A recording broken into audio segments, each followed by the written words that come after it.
Oke, jadi kali ini kita mau bahas tentang silogisme ya. Ini salah satu metode pengambilan kesimpulan dari suatu pernyataan atau premis seperti itu.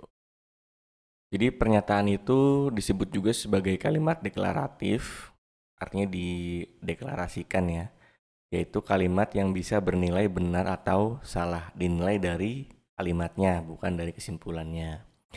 Artinya pernyataan bisa bernilai benar dan salah sekaligus. Ini dilihat dari jenis kalimatnya ya. Benar atau tidaknya suatu pernyataan bisa kamu sesuaikan dengan keadaan aslinya. Contohnya sebagai berikut nih. Telepon genggam merupakan salah satu komunikasi, salah satu alat komunikasi. Nah, berarti ini adalah pernyataan yang benar karena keadaannya emang seperti itu gitu aslinya. Telepon genggam merupakan alat komunikasi.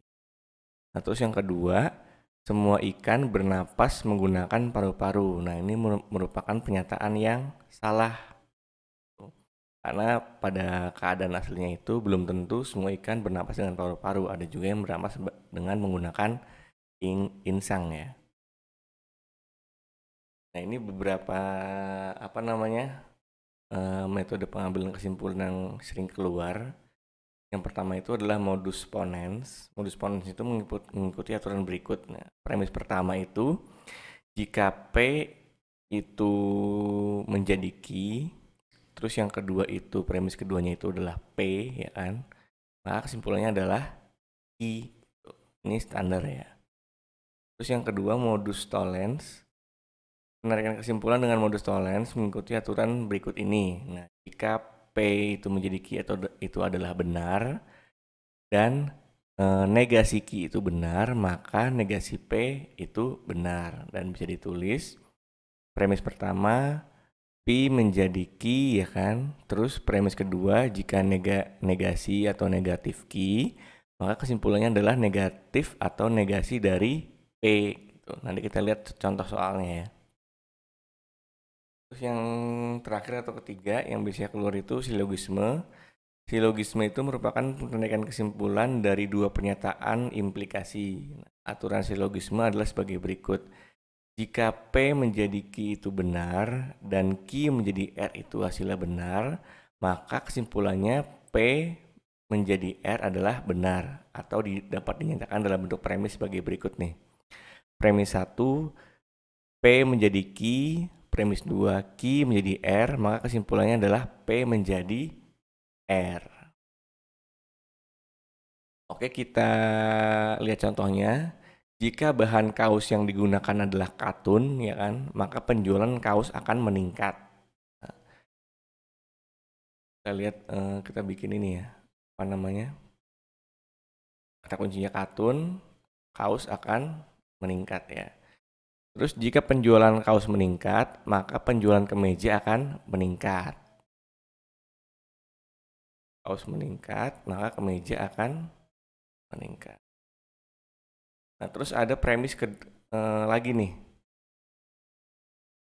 Ini premis, P1, P2, ini P3 lah ya. Premis ketiga itu dikatakan penjualan kemeja mengalami penurunan. Nah, maka kesimpulan yang tepat adalah ada beberapa kesimpulan nih. Yang pertama, penjualan kaos menurun, ya kan? Ini adalah berarti negasi dari I lah ya. Berarti jawabannya adalah negasi dari P, penjualan kaos menurun. Terus penjualan kemeja meningkat. Oke. Terus bahan kaos yang digunakan bukan katun. Yang keempat itu bahan kemeja yang digunakan adalah katun. Yang kelima, pembeli tidak membeli kaos maupun kemeja. Jadi ya premisnya itu penjualan kemeja mengalami penurunan. Nah, ini ada contoh soal lagi. Setiap hewan itu memerlukan air. Terus yang kedua premisnya kuda adalah hewan. Nah, sekarang kita tentukan kesimpulannya. Yang A, semua memerlukan air. Nah, ini pasti salah ya. Terus beberapa hewan memerlukan air, ya kan? Salah juga. kuda tidak memerlukan air. Loh, di sini keterangannya kuda adalah hewan, setiap hewan memerlukan air, berarti ini salah ya. Terus yang E, kuda adalah hewan yang memerlukan air. Yang D, kuda memerlukan air. Berarti jawabannya adalah yang D.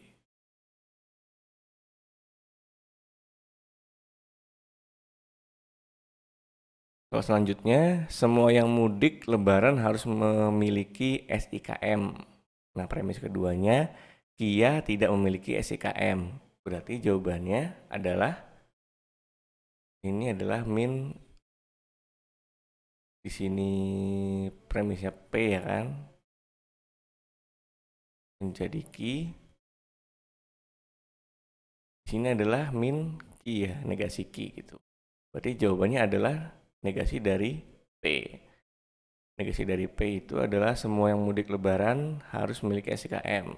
Kia tidak memiliki SIKM, berarti negasi P adalah Kia tidak mudik lebaran ya.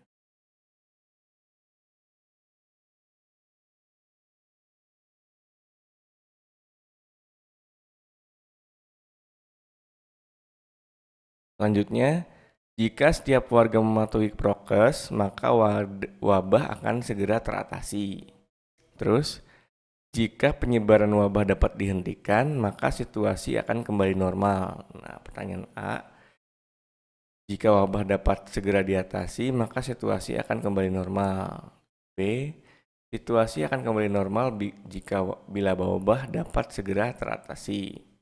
Terus C, situasi belum normal karena ada warga yang tidak mematuhi prokes. Yang D, jika semua warga menerapkan prokes, maka situasi akan kembali normal kembali.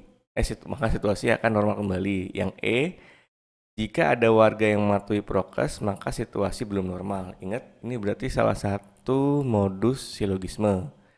Di sini P menjadi Ki ya kan, terus Ki menjadi R ya kan.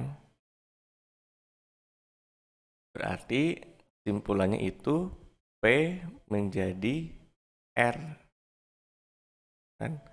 Di sini berarti yang P-nya adalah prokes dan R-nya itu adalah kembali normal. Cari ya di sini nih. Prokes maka situasi akan. Berarti jawabannya adalah yang D ya.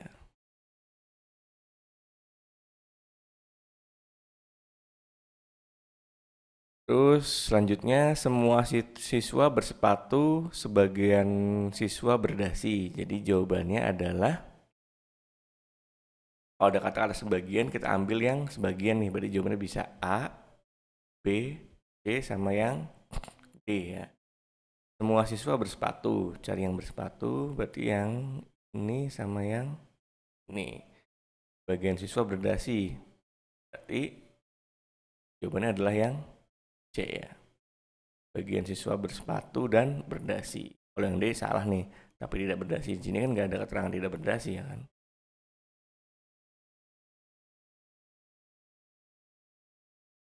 Terus selanjutnya, semua anak perempuan di dusun itu gemar bermain boneka namun tidak senang bermain sepak bola. Nah, pernyataan yang tidak sesuai ya, garis miring tidak sesuai dengan pernyataan di atas adalah, ada anak perempuan dusun itu yang tidak senang bermain sepak bola. Oke. B, anak perempuan dusun itu tidak gemar bermain sepak bola. Terus yang C, anak perempuan dusun itu senang bermain boneka. Yang D, tidak seorang pun anak perempuan dusun itu yang gemar bermain sepak bola. Terus yang E, tidak seorang pun anak perempuan dusun itu yang gemar bermain boneka. Berarti jawabannya adalah yang E ya. Karena di sini adalah pernyataan semua anak perempuan dusun itu gemar bermain boneka. Sedangkan di sini bener-bener nggak ada nih. Kemungkinan salah gitu kesimpulannya. Selanjutnya, jika ada asap hitam membumbung, maka terjadi kecelakaan di lab pabrik. Oke. Terus yang kedua premisnya, jika terjadi kebakaran, maka petugas pemadam kebakaran harus dihubungi. Terus ada premis lagi nih, asap hitam membumbung atau terjadi kebakaran. Kan? Ini premis 1, premis 2, ini premis ketiga. Asap hitam membumbung berarti ada kecelakaan ya kan di sini kan. Premis 1. Terus atau terjadi kebakaran berarti petugas pemadam harus dihubungi. Kita cari aja nih. Berarti jawabannya itu adalah yang E ya. Terjadi kecelakaan di lab pabrik ya kan, karena ada asap hitam membumbung. Terus yang kedua atau, karena di sini ada kata atau nih. Atau petugas pemadam harus dihubungi karena di sini ada terjadi kebakaran ya kan, seperti itu. Selanjutnya, jika Kia libur kerja, maka Kia pergi ke luar kota. Jika cuaca cerah, maka penerbangan lancar. Kia tidak pergi keluar kota atau penerbangan tidak lancar. Ini premis 1, ini premis 2, ini premis campuran 1 dan 2 ya. Dan kita lihat di sini, ini berarti negasi dari P1, ini negasi dari P2. Negasi dari Q1 ya. Negasi dari Q2 ini kan P menjadi Q, yang ini P2 menjadi Q1, Q2 gitu. Berarti kita cari negasi dari P atau negasi dari P2, P1 atau P2 ya. Jika Kia tidak pergi keluar kota, ini kan berarti kan yang negasi Q1. Kita cari negasi dari P1. Oke. Maka Kia libur kerja, berarti negasinya tidak libur kerja. Oke, berarti jawabannya itu bisa C, bisa E ya. Terus penerbangan tidak lancar, berarti ini adalah negasi dari Q2. Oke, berarti kita cari negasi dari P2.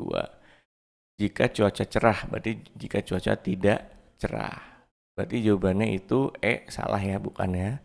Berarti adalah yang C jawabannya. Kia tidak libur kerja atau cuaca tidak cerah. Jadi seperti itu.